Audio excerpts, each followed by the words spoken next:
Vamos lá, título da lição e verso. Filho de Davi, ele salvará o seu povo dos pecados dele. Mateus 1:21. Ok, antes da gente discutir o texto do verso e a estrutura da lição, vamos para os objetivos da lição dessa semana. O que a gente tinha que ter aprendido, o que a gente deveria sentir a partir desse aprendizado e, por fim, qual a nossa prática para a semana. Então, o primeiro objetivo de conhecimento, qual era o nosso aprendizado para a lição dessa semana? Saber as razões que levaram Mateus a escrever seu evangelho. Okay? Então, a primeira coisa é uma revisão histórica, uma revisão textual, para a gente entender o que é o livro de Mateus, que nós vamos estudar ao longo do tempo desse trimestre, e entender quais são os pressupostos de Mateus ao produzir o seu livro. Em entendendo isso, qual o sentimento deverá resultar para a gente? Sentir convicção a respeito da missão excepcional para a qual Jesus veio ao mundo. Portanto, de alguma forma, entender como o livro de Mateus foi escrito, de que jeito ele chega a nós, qual é o objetivo de Mateus, nos deveria fazer convictos, ou nos deveria levar à certeza de que existia uma missão especial, planejada e produzida para este Cristo que veio até nós. E entender qual é essa missão. E isso nos levaria a uma prática. Qual a prática? Permanecer no poder salvador de Jesus. Portanto, ligada à missão de Cristo e ligado ao objetivo de Mateus, tem uma coisa só a resultar: salvação e poder. Poder de Cristo e salvação para o pecador. Isso está atrás do desenho do livro de Mateus, atrás da proposta do autor, atrás da missão que Cristo veio desempenhar no mundo. Portanto, a partir disso, a gente vai para a introdução do livro para tentar entender um pouquinho o que foi a estrutura de Mateus, como é que esse texto chega a nós, o que tem por trás do livro, quais são as coisas que, da parte histórica do livro, a gente deve resgatar para entender o que vai ser o resto do estudo ao longo do trimestre. Algumas coisas curiosas do livro de Mateus, algumas coisas importantes para a gente referenciar. A primeira delas é, o livro de Mateus faz parte de um conjunto de livros que descreve Jesus. E a pergunta é, por que a gente teria 4 livros descrevendo a missão de Jesus, se um só já seria suficiente, se bem escrito? Por que 4 autores distintos, com modelos diferentes de livros, com texto diferente, abordagem diferente, sobre uma mesma história? Por que produzir um certo grau de contraditório entre essas histórias? O que estava por trás da mente de Deus ao inspirar os autores, Mateus, Marcos, Lucas e João, referenciando a história de Jesus? E particularmente 3 deles, os primeiros 3 livros, Mateus, Marcos e Lucas, com uma proximidade tão grande entre si nos textos e no desenho da história. João diverge um pouquinho, ele vai para um outro foco, mas Mateus, Marcos, Lucas e João essencialmente contam a mesma história, com abordagens distintas. Mergulhar no autor é a primeira coisa para a gente entender essa distinção. Cada um desses autores parece ter foco, públicos e intenções diferentes com a mesma história.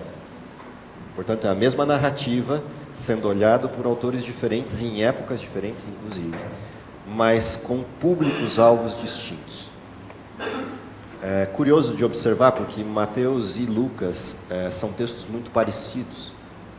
Você pegar os 1060 e poucos textos de Mateus e os 1100 e poucos textos de Lucas e comparar esses textos, você vai descobrir que 582 textos de Mateus e Lucas estão reproduzidos em Marcos, ou seja, eles copiaram de. O restante, que é diferente, metade do livro de cada um, 200 desses versos diferentes são idênticos entre Mateus e Lucas. E o que sobra de distinção são aprofundamentos. Então, quando você olha os textos, há uma sugestão, vários autores, vários críticos costumam postular isso, de que o primeiro livro a ser escrito é Mateus, porque parece ser o livro original e é o livro que mais eventos de Jesus relata. Os outros 2, Mateus e Lucas, parecem ter vindo depois e eles relatam eventos em menor quantidade, mas em maior profundidade, ou seja, eles gastam um tempo danado para aprofundar o que Marcos descreveu.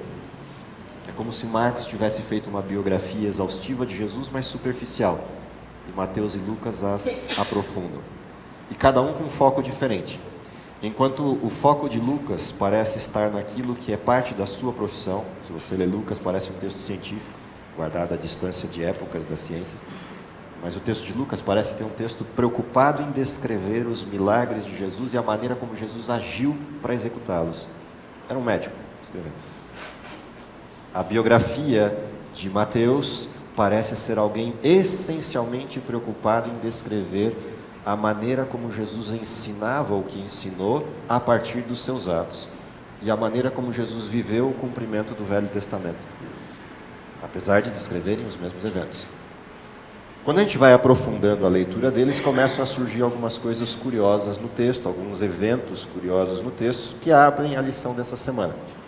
A lição dessa semana está concentrada no texto primeiro do livro de Mateus, que é a apresentação de Jesus, o Jesus que nasceu, o Jesus prometido.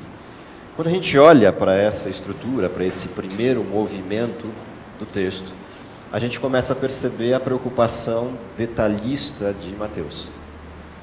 Se você olhar a forma como ele descreve a genealogia, a precisão dos textos, o rigor, você começa a perceber de fato que ele vai aprofundando as coisas. E, igualmente, você vai ver isso ao longo de todos os textos do livro, ao longo de todo o trimestre. Vai ter vários textos de Marcos em que a gente olha Marcos descrevendo um evento e Marcos fala assim, tinha um monte de pessoas, Jesus curou bastante gente, Jesus fez milagre com um monte de pessoas. Aí você vai para ler o mesmo milagre em Mateus, você vai perceber que Mateus descreve assim, não foi uma porção de pessoas. Jesus curou a todos os que vieram até ele. É como se ele estivesse fazendo pequenas correções àquela abordagem rápida que Marcos faz para descrever os eventos. Atrás dessa preocupação de detalhar, tem um foco em um público. Tem um foco em um público específico, que precisava deste detalhamento. Isso é importante de observar ao ler o livro de Mateus. Mas isso é só uma curiosidade textual? Não. Quando você começa a olhar esse detalhamento de Mateus, você vai começar a perceber que atrás daquilo que estava escrito no Velho Testamento, existia um cumprimento visível que não deixava desculpas para que qualquer pessoa no tempo de Jesus soubesse que ele era o Messias. O grau de detalhe que Mateus levanta nos textos demonstra ao público-alvo dele, os judeus, que não havia desculpas para que quando Jesus chegasse fosse colocado numa manjedoura e ninguém soubesse que ali estava nascendo o Messias. Portanto, Mateus se preocupa em descer ao nível de detalhes para fazer perceber ao público judeu que leria o seu texto ou que ouviria a respeito da história do Messias. Era importante para Mateus deixar muito claro que havia um risco do não conhecimento da sua própria história, do não conhecimento das suas profecias, e que havia um risco muito claro, evidente na história de Israel, que ilustra aquela frase antiga, meu povo perece por falta de conhecimento, e que demonstra por quê, quando Jesus chegou, ninguém estava esperando, exceto Maria e José, porque não tinham opção, estavam esperando mesmo. Todos os demais estavam desligados do fenômeno, exceto algumas pequenas luzes perdidas em Israel, como Simeão, como Ana, que caminhavam na esperança profética, profunda comunhão com Deus, e os levava a entender que o momento chegou. Mas tiradas essas condições, Jesus nasce como um ilustre desconhecido, absolutamente desconhecido, a ponto de ser tratado, seja pela sua comunidade, seja por aqueles que viviam e descobriram que existia uma profecia se cumprindo naquele momento, por um boato que se espalha em Jerusalém por alguns visitantes. Exceto por essa condição, Jesus passaria simplesmente despercebido. E ele vira o foco de Herodes dentro de um contexto totalmente distinto. Então, Mateus é o sujeito que nos traz essa história à tona, nos traz essas preocupações à tona, e olhar para Mateus a partir da sua perspectiva de escrita nos fará compreender quanta similaridade existe entre duas épocas cruciais na história. A primeira delas, que é a intervenção de Jesus como Messias, refletida na Bíblia com um texto, a plenitude dos tempos, e a sua segunda vinda, também ilustrada na Bíblia do mesmo modo, plenitude dos tempos. E a mesma pergunta feita no passado, quando vier o Filho do Homem, porventura achará fé na terra, se repete na segunda vinda. Quando vier o Cristo prometido, aquele que prometeu voltar, achará fé na terra.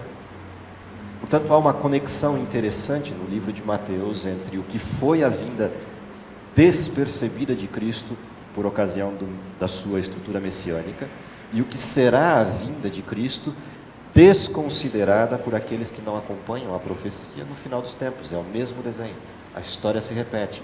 Mateus inicia o seu texto assim, e curiosamente termina, a partir do capítulo 24 de Mateus, o seu texto exatamente assim. Ele começa com a descrição do cumprimento das profecias e termina Mateus 24 em diante, até o fim do livro, 24 ao 28, descrevendo as profecias que estão ligadas ao fim do tempo. Portanto, há uma conexão muito específica no livro de Mateus ao escrever para judeus, e o mesmo livro de Mateus sendo lido pelo modelo do remanescente no tempo final. Porque se da mesma forma os judeus eram ricos em toda a profecia bíblica a respeito da vinda de Cristo, não havia dúvida nem sobre a data da vinda de Jesus. Daniel capítulo 9 descreve exatamente o tempo em que o Messias viria numa profecia aberta ao povo de Israel. 70 semanas estão determinadas para o teu povo, para a tua santa cidade. Ou seja, o povo de Israel tinha até a data da vinda de Jesus enquanto desenho de proximidade e brevidade da estrutura messiânica. E não o esperou.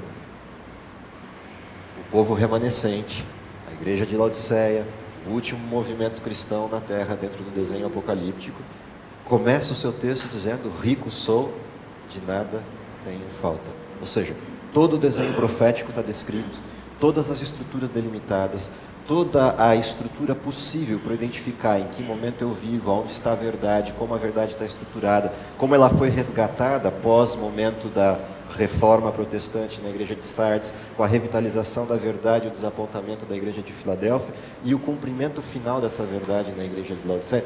Todo esse desenho está descrito. O desconhecimento disso não é desculpa, é simplesmente displicência. Portanto, Mateus é um texto curioso ao ilustrar essas coisas ao desenho do povo de Israel.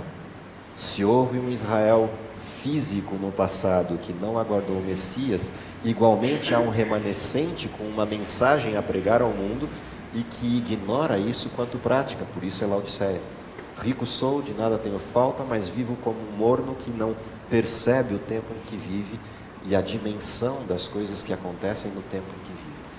Portanto, essa é a primeira grande advertência do reconhecimento da história do Mateus, do autor do texto. Fala lá, depois eu retorno aqui.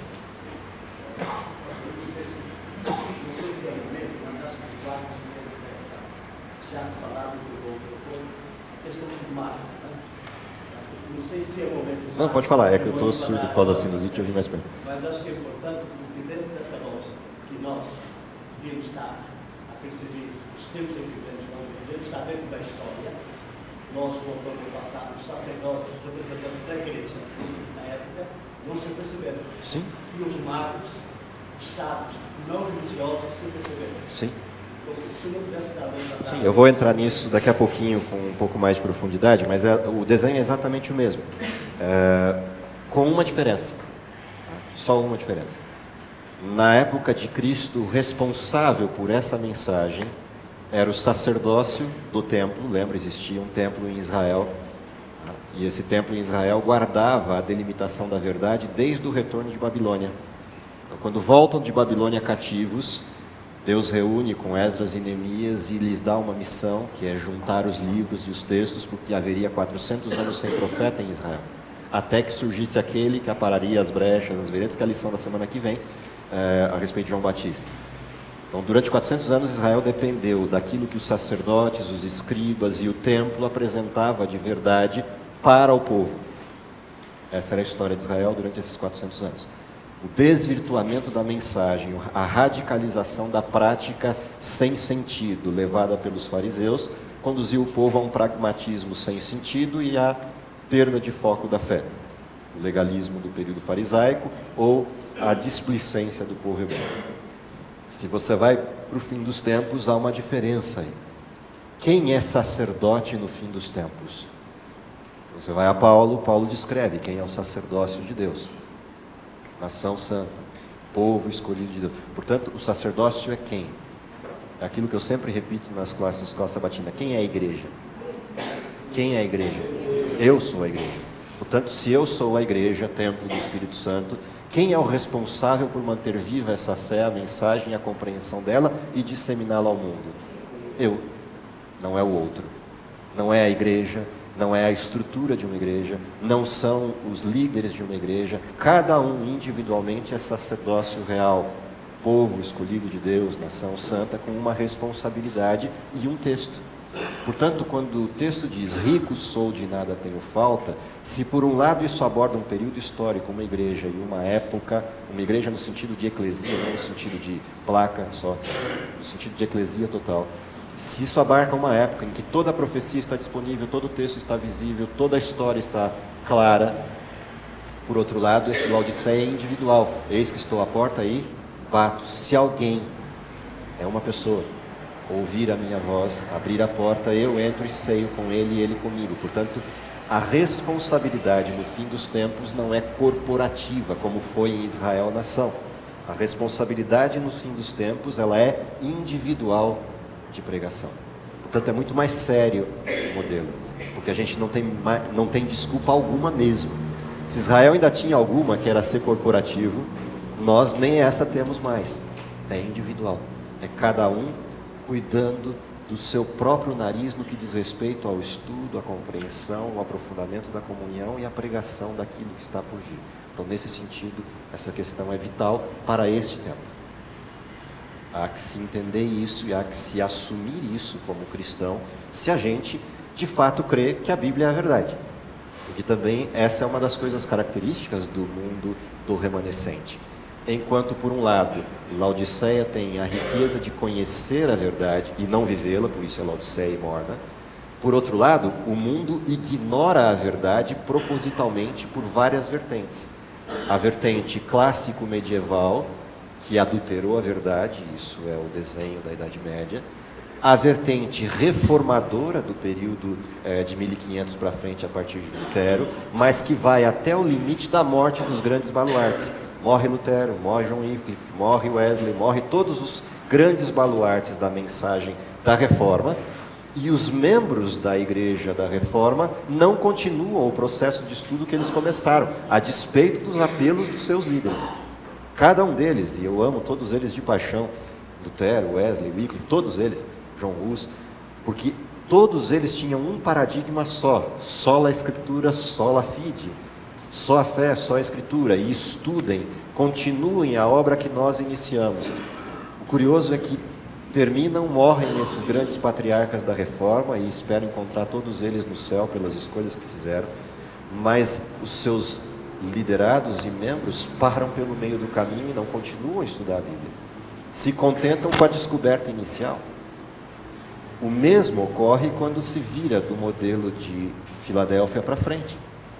A verdade está inteira descortinada, porque agora não há limitação do poder medieval, mas as pessoas continuam insistindo em se contentar com aquilo que só ouvem esporadicamente, ou com aquilo que acham ser a verdade, quando a verdade, na realidade, continua no mesmo lugar, no texto, na Bíblia, na estrutura profética, toda ela desenhada lá. Portanto, há uma responsabilidade aqui. Isso Mateus deixa muito claro no seu texto. Como Mateus começa o seu texto? Ele já começa o seu texto descrevendo, e ele repete isso por 16 vezes no livro. Isso está escrito para que isso foi feito, ou isso aconteceu para que se cumprisse aquilo que o profeta descreveu. E aí ele cita o texto do Velho Testamento naquele evento de Jesus. Ora, por que se preocupar ao longo do livro em 16 vezes repetir essa mesma frase? Isso aconteceu para que se cumprisse aquilo que o profeta havia dito no passado. Há uma visão apocalíptica em Mateus. Mateus entende que por toda a história, Deus antecipou aos seus filhos o desenho da história, não para o capricho e curiosidade deles a respeito do que aconteceria, mas para que tivessem a certeza de que Deus continua com a sua mão conduzindo a história. A história não acontece num acaso vazio e perdido. A história tem um sentido, tem um condutor, tem alguém que a acompanha e tem alguém que antecipa aos seus filhos isso para que eles possam ter fé. Portanto, profecia está na Escritura para que haja fé, para que eu possa acreditar. Deus não pede uma crença cega, uma crença vazia. Deus pede uma crença baseada em que Ele cumpre aquilo que Ele promete. Ele cumpre aquilo que Ele diz que vai ocorrer. Portanto, se em todo o tempo passado Ele sempre cumpriu aquilo que Ele disse que ia acontecer, por que eu duvidaria dos últimos 13 capítulos, dos últimos capítulos do livro de Apocalipse, do capítulo 13 ao capítulo 22? Qual seria o motivo pelo qual eu poderia duvidar de que só esses últimos capítulos, 13, 14, 15, 16 até 22, não se cumpririam, se todos os anteriores se cumpriram? Ao Mateus escrever seu texto, é essa a ênfase que ele dá. Ora, como duvidar de um Cristo que cumpriu rigorosamente tudo o que se falou dele no passado? Como duvidar das promessas que ele fará ao futuro? Por exemplo, não se turbe o vosso coração, credes em Deus, crede também em mim, vou para o Pai, vou voltar, não fosse assim eu não teria dito o que disse. Portanto, confie na promessa. Como duvidar de uma promessa de alguém que cumpriu rigorosamente todas as promessas anteriores? Avance 2000 anos na história, como duvidar hoje, em 2016, de um Deus que cumpriu os últimos 6.000 anos de história rigorosamente do jeito que disse que faria? Isso também está em Mateus. Esse desenho também é uma característica do livro de Mateus a ser observada com atenção. Pastor, aproximação de Mateus, o seu testemunho, né? Sim, sim. Dizer, Mateus foi uma testemunha, que ele testemunhou então os profetas que ele não viu, mas ouviu. Sim. Testemunhou de Jesus que ele viu. Sim. A diferença de Lucas e Marcos não está aí, eles não viram mais o que Marcos não necessariamente, Lucas sim, Lucas não viu. E nós também não vimos, mas ouvimos. Sim. Por isso temos que ser testemunhos. Sim. Mas de qualquer forma, quando a gente compara isso, exatamente na observação que o senhor está fazendo, Mateus foi testemunha ocular de Cristo? Sim, conviveu com ele por 3 anos e meio. Marcos foi testemunha ocular de Cristo? Muito provavelmente, mas como criança. Lucas não. Lucas não conheceu Jesus, é um biógrafo puro, que vai depender dos textos anteriores para reproduzir no seu livro aquilo que ele ouviu as pessoas contando a respeito de Jesus nos dias de Paulo. Tem uma distinção na forma de escrever também por causa disso. Mas há uma coisa curiosa aí. Mateus é testemunha do quê? Marcos é testemunha do quê? E nós somos testemunhas do quê? São coisas diferentes. Mateus é testemunha da transformação produzida pelos ensinamentos de Cristo na vida dele e na vida de um povo, além do cumprimento preciso das profecias que antecederam Jesus e das promessas para frente da vinda de Cristo. Nós somos testemunhas do quê? Nada temos que temer quanto ao futuro, a menos que nos esqueçamos das maravilhosas coisas, da forma grandiosa, da forma miraculosa como Deus tem operado em toda a história. Esse é o desenho. Portanto, a gente olha para trás na confiança de que um Deus que sempre fez o que disse que faria, continuará fazendo. Portanto, eu sou testemunha da atuação desse Deus que me tirou das trevas para a maravilhosa luz nestas condições. Então, é um desenho distinto um pouquinho. Isso é interessante de observar também ao voltar ao texto de Mateus. Portanto, olhar Mateus é mais do que olhar o Evangelho de Jesus e a historinha de Jesus de crianças de escolas infantis. Olhar para o livro de Mateus como gente grande é olhar para essas conexões que o livro de Mateus abre para a gente poder desenhar essa história do cumprimento profético no nosso tempo, na nossa época, e entender o nosso posicionamento dentro desse contexto. O que mais tem de curioso em Mateus na forma introdutória do livro? Mateus começa com uma genealogia, uma descrição de origem de Jesus. O que está dentro dessa genealogia que é curioso? Primeiro, a divisão. É uma genealogia proposital, ela não é acidental. Ela está dividida em 3 grandes blocos, 14, 14 e 14 gerações. Portanto, ela foi uma genealogia pensada, arquitetada e desenhada de um jeito específico para contar uma historinha. Ela não é uma genealogia só como uma lista solta de nomes. Ela tem uma intenção. Curiosamente, a genealogia de Mateus, ela não começa como a de Lucas. A de Lucas começa lá atrás na história. A de Mateus começa em Abraão, dentro de um desenho distinto de história. Por que começar em Abraão? Aqui está definido o objeto, o objetivo do livro. Para quem foi escrito o livro? Para judeus. Portanto, é necessário que Jesus seja filho de quem? De Abraão e, consequentemente, de seu rei. Aqui começa o primeiro desenho curioso da história da genealogia de Jesus. Quando a gente olha a forma como a genealogia aparece, o que a gente pode ressaltar dentro desse desenho, o que a gente pode trazer como exemplos curiosos do desenho? Primeiro, essas formas tríplices da genealogia trazem 3 percursos. O primeiro bloco da genealogia vai do início do convite de Deus para formar uma nação até o seu apogeu com o maior dos seus reis, Davi, o varão segundo o coração de Deus, o maior rei de Israel. Portanto, é o tempo áureo do povo, a grandeza da nação. Traz isso para Jesus. Esse nasceu para ser quem? Para ser grande, para ser o rei de Israel. A segunda parte da genealogia mostra a decadência do povo de Israel, porque ela vai de Davi até a prisão em Babilônia com o rei Joaquim. Portanto, ela traz toda a decadência de um povo que do seu apogeu vai ao cativeiro de Babilônia. A mesma história do Cristo, que daquele que nasceu para ser rei vai ao nível mais humilde dos desenhos para morrer morte de cruz. Mas a história volta e você agora na terceira parte da genealogia você tem o crescimento outra vez até o rei prometido de Israel, Messias. Portanto, Jesus teria uma vitória mesmo a partir desse desenho aparente de decadência. É uma estrutura interessante que descreve os anos de ministério de Jesus e a sua missão como rei, a sua missão como sofredor, mas a sua vitória final sobre o pecado, redimindo a humanidade. Essa curva da genealogia é a primeira coisa interessante de se observar nessa coisa proposital de Mateus em separar os 3 grandes momentos da genealogia de Jesus. Na carona disso, vem 2 lições importantes dessa genealogia.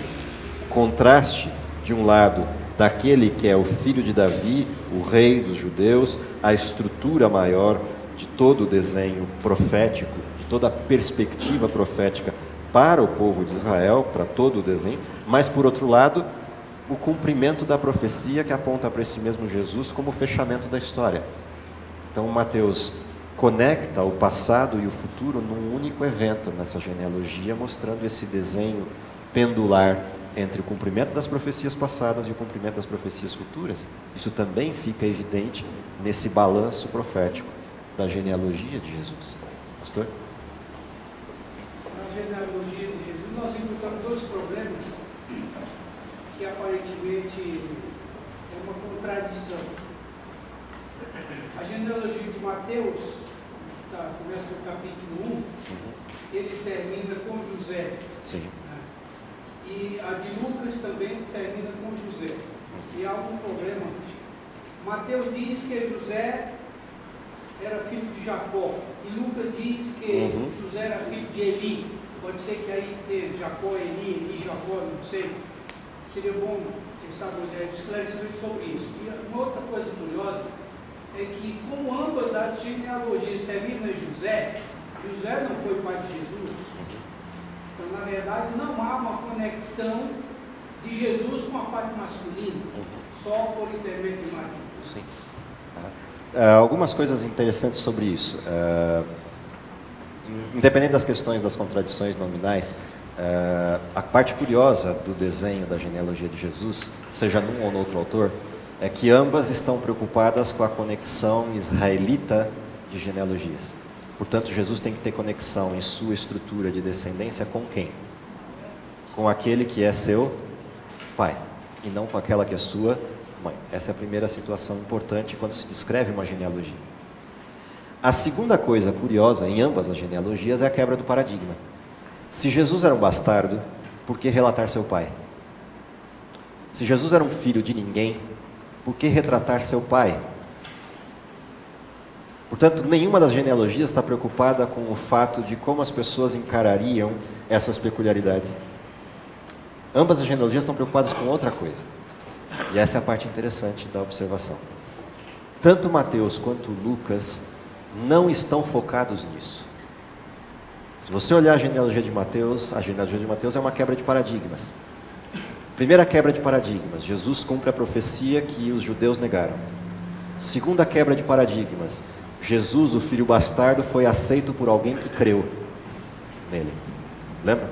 José intentava dispensar Maria, mas o anjo aparece a ele e ele creu na profecia.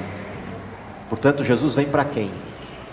Para salvar todo aquele que crê. Mas há uma terceira questão. Mateus quebra o paradigma e mostra na genealogia de Jesus uma lista de mulheres que jamais poderia estar na ascendência do rei dos judeus. Primeiro, por serem mulheres, desprezíveis totais. Segundo, por serem da qualificação que são. As 4 mulheres que aparecem na genealogia de Jesus, ou a ascendência de Jesus, trazem uma prostituta de um reino pervertido em Jericó.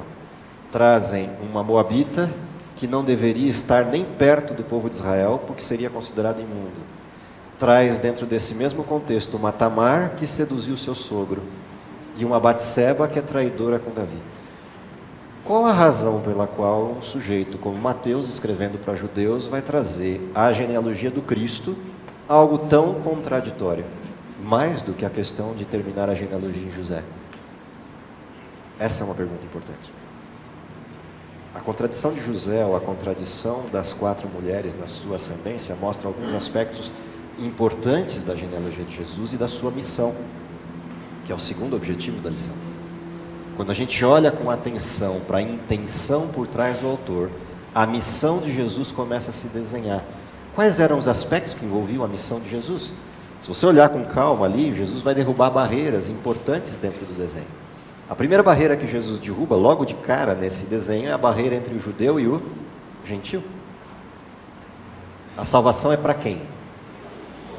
Judeus e gentios. Ora, por que Mateus se preocupa tanto em todos os seus textos ao descrever a missão dos discípulos ou a de Jesus, em exaltar: não vão para outros lugares que não aqueles onde estão em Israel, não levem a mensagem senão para aqueles que são da casa de Israel, ou primeiro para eles? Por que Mateus exalta isso? Por um orgulho nacional? Não, ele está mostrando a incompetência daquele povo na sua crença, mas também a preocupação que o Cristo tinha de primeiro converter os da sua casa, para depois estes levarem o Evangelho ao mundo. Se você olhar o livro de Mateus, ele é um desenho do início ao fim assim. Quem veio visitar Jesus no seu nascimento? Quem veio visitar Jesus no seu nascimento foram os pastores. Os magos só chegaram lá quase um ano depois, ou um pouco mais. Se você olhar o texto na descrição, você vai perceber que quando os pastores chegam, Jesus está na manjedoura. Quando os magos chegam, Jesus está em casa, não está na manjedoura. Quando recebe a ordem para matar os meninos, a ordem de matar os meninos é para quem? Para quem tem 2 anos para baixo. Jesus já não era um bebezinho de recém-nascido quando os magos chegam lá. Primeiro aos da casa de Israel, depois aos gentios. O livro começa assim e termina assim. Todo o livro descreve, primeiro prega aos judeus. Quando chega ao fim do livro, qual é a mensagem? Ide por todo. Já foi dada a mensagem aos da casa de Israel. Portanto, há um desenho intencional no livro de Mateus, ele não é um livro acidental. Há uma barreira sendo quebrada aqui entre judeus e gentios, construída nos 400 anos que antecederam a história do Messias. A preocupação em afastá-los de Samaria na reconstrução de Jerusalém levou o povo de Jerusalém a ser sectário, a excluir os gentios. E Jesus vem e traz isso outra vez, mas para poder trazer os gentios como aqueles que procurarão assento na casa de Israel, Mateus fala disso, ao descrever isso, o que precisa ter acontecido primeiro? A conversão do povo de Israel.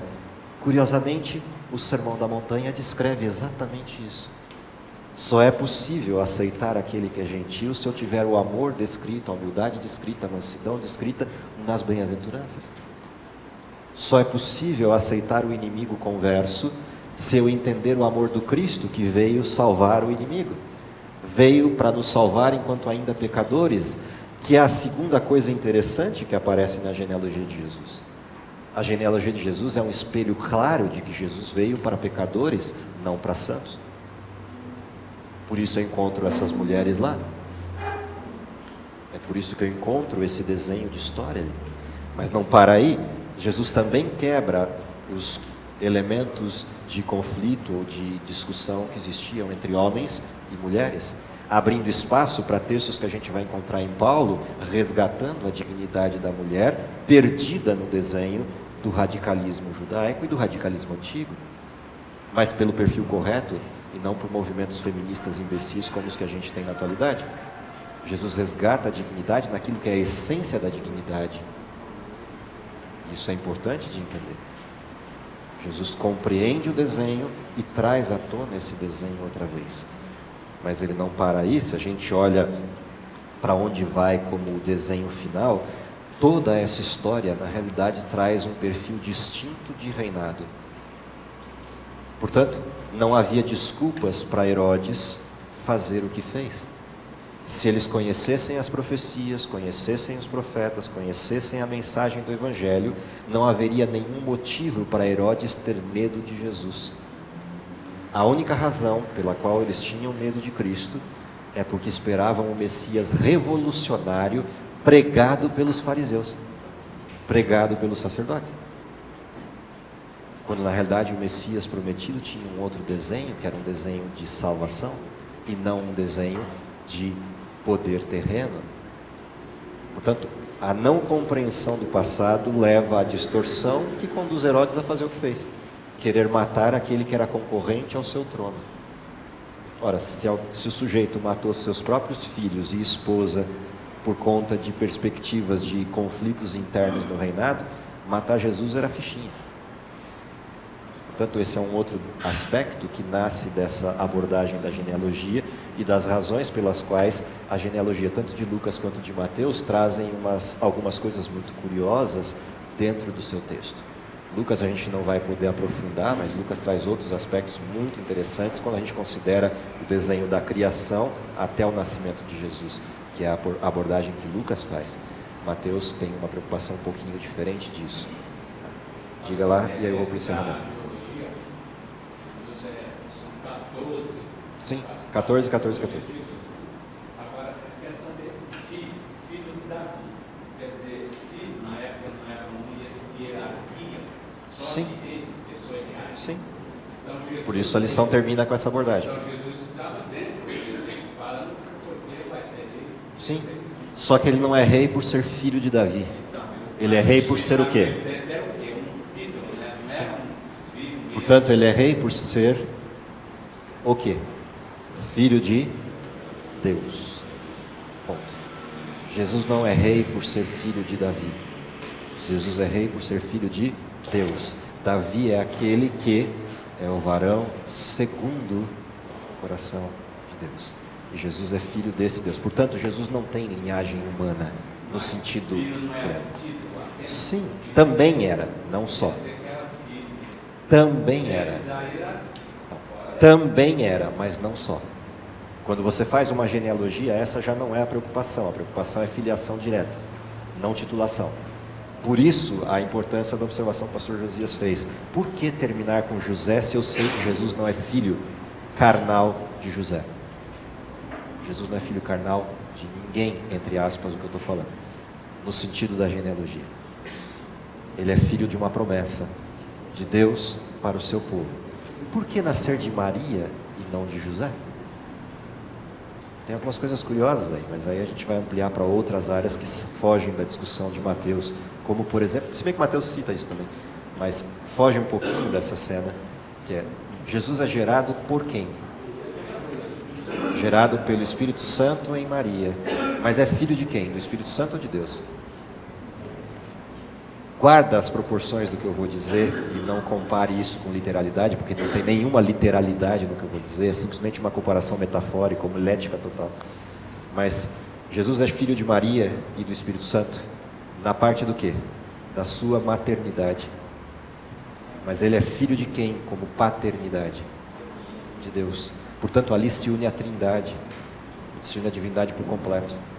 Ele é gerado pelo Espírito Santo, Filho de Deus, e o Filho está aqui. Aquilo que estava lá no Éden se repete. Porque Jesus vem corrigir isso. Lição da semana que vem também. Essa correção toda de um cenário aparece no batismo de Jesus, quando os três estão reunidos outra vez.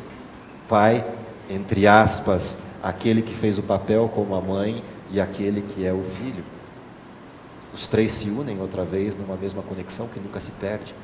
Quem é que guia Jesus por todo o seu caminho? Também lição da semana que vem. O Espírito Santo. Quem é que guia os filhos? A mãe. Portanto, a dignidade que Jesus resgata do modelo de homem e mulher não é a realidade que Satanás tem enfronhado no mundo de um feminismo idiota, de colocar sujeitos em condição de igualdade terrena. Ele volta ao desenho principal, ao resgatar a dignidade da mulher e mostrar que todo o desenho de concepção ética, filosófica, dignidade, postura se faz pela mãe e não pelo pai. A mãe representa o caráter do pai educando o filho. O Espírito o conduz no deserto, o Espírito o guia durante todo o tempo, mostrando um outro lado da história. Você nasceu para representar seu pai. Salomão falava disso no livro de Provérbios de forma muito completa. O filho que é digno, dentro de um desenho, exemplifica o caráter do seu pai. Mas aquele que não cumpre o caráter de seu pai faz a sua mãe passar vergonha, assim diz Salomão.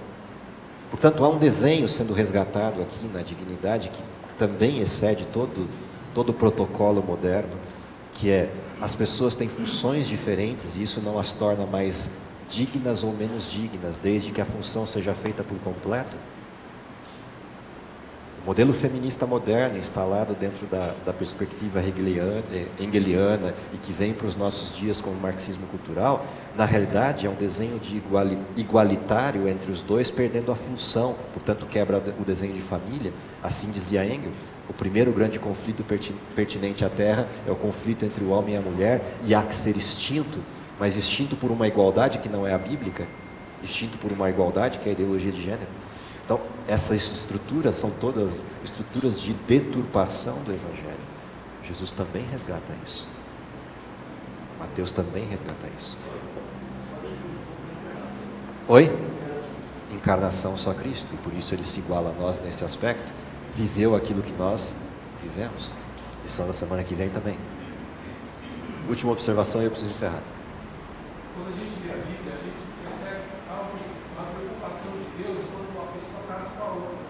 Como Israel foi separado, foi tirado do Egito. Os patriarcas também, os pais, Jacó, Abraão, tinham a preocupação que os filhos casassem com parentes que tivessem uma índole. Sim. Buscavam uma linha de aprendizado, de conduta, etc. Que o Novo Testamento vai chamar de julgo desigual. Agora, por que quando Jesus mostra a genealogia de Jesus, a preocupação de Deus em escolher uma mulher que fosse, que o Espírito Santo gerasse, o Filho de Deus dela, então a genealogia dela devia ser uma genealogia melhor. Sim. Não sabe, mas... Sim. Sim. Se você sabe qual é a genealogia dela, é só olhar. Ela é sobrinha de quem? Sobrinha de quem? A quem ela vai visitar quando está grávida? Ela vai para a casa do seu tio. Jesus e João Batista são primos. Qual é a linhagem de Maria? Ela vem de uma linhagem ligada a uma estrutura sacerdotal aqui do lado. Portanto, ela tem uma linhagem diferente. Quem foi a pessoa que creu que teria o filho e teve o filho João Batista e o educou para ser quem foi? Um nazireu e profeta. Isabel. Qual a índole de Maria? É a mesma. Assim, tem coisas interessantes de observar aí. Se a gente quiser verticalizar, não para. Isso é só cavar. Portanto, o convite, na realidade, por isso eu fiz essa revisãozinha histórica, o convite é para a gente olhar para o livro de Mateus não como um olhar de um evangelho contando a historinha de Jesus como a gente lia lá nas classes infantis. O convite é a gente olhar e aprofundar o livro de Mateus como um livro de gente grande, escrito para gente grande, num tempo de gente grande, o último tempo da história. Aí a gente vai entender essa conexão apocalíptica e o rei a quem aguardamos. O desenho do Cristo prometido para o nosso tempo. Esse é o convite dessa introdução ao livro de Mateus. Que a gente volte a esse texto conectando com a nossa história. Porque a história de Jesus a gente já escutou milhares de vezes. Está na hora de olhá-la por um aspecto talvez um pouco mais profundo, um pouco mais amplo, para conectar com a nossa história atual e isso modificar a nossa postura ao cumprimento do que foi a última lição do trimestre passado. Entendermos o tempo, entendermos a condição, a missão para o nosso tempo e executarmos isso enquanto há tempo. Enquanto o tempo é graça, enquanto o tempo é de graça. Deus nos abençoe para que seja essa a nossa viagem, esse nosso passeio sobre o livro de Mateus durante esse trimestre, é o que eu espero para vocês e para mim. Vamos orar? Querido Pai que está nos céus, te agradecemos em primeiro lugar pelo dom da vida. Te agradecemos porque através do Evangelho de Mateus somos convidados a perceber um Deus de amor, que cumpre aquilo que promete, que busca os seus filhos, não importa a condição, que acessa os lugares mais remotos da terra, trazendo pessoas para o seu convívio, como aconteceu com os magos, mas principalmente por termos a certeza de que o cumprimento das promessas do passado nos permitem olhar para o futuro com esperança e com a certeza de que tudo aquilo que está por vir na história se cumprirá da forma como o Senhor descreveu. Dá que essa esperança e essa certeza mova o nosso coração para a missão, para o cumprimento do Teu Evangelho na vida de cada um de nós, sendo exemplos da permanência de Cristo ainda nos nossos dias. Isso é o que lhe pedimos e agradecemos, confiado nos méritos de Jesus, e é em nome dele que oramos. Amém. Bom sábado para vocês, até sábado que vem.